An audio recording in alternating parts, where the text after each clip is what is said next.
Tuesday, March 19th, 2019. Netanyahu's top challenger struggles after early surge in polls. Benny Gantz, a first-time politician who has emerged as the biggest threat to Israeli Prime Minister Benjamin Netanyahu's re-election, is struggling to maintain his campaign's momentum.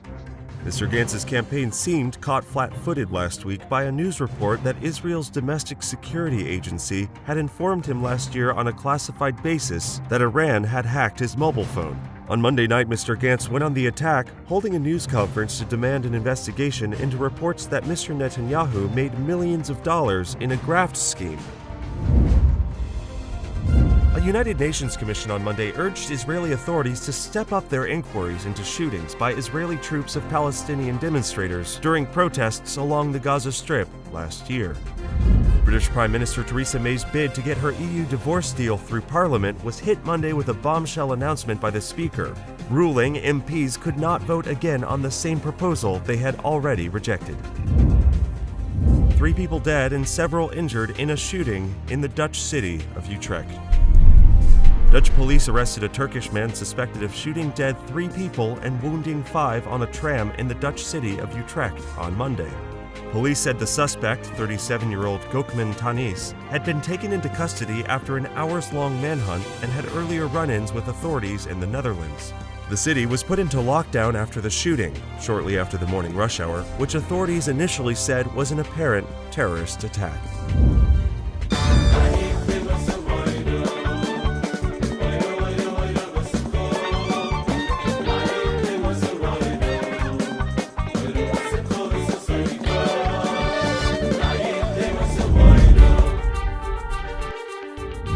Some officials in the Trump administration are concerned that momentum is slowing in the push to pry Nicolas Maduro from power and to rally support for opposition leader Juan Guaido.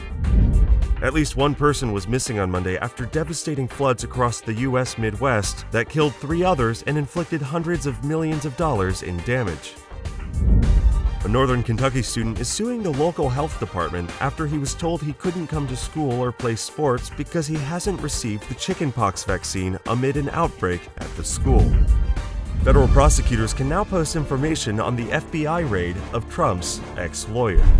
A judge directed prosecutors Monday to publicly release documents related to the search warrant for last year's FBI raids on the home and office of President Donald Trump's former lawyer, Michael Cohen. U.S. District Judge William H. Pauley III ordered that redacted versions of the documents be released Tuesday. Cohen, scheduled to report to prison in May, recently testified before Congress in open and closed hearings about his dealings with Trump over the past decade. A leadership gap in City Hall grows as commissioners leave in de Blasio's second term. According to a majority of voters polled by Siena College, Amazon's decision to pull the plug on a planned expansion in Long Island City was bad for New York, with many pointing the finger at Representative Alexandria Ocasio-Cortez.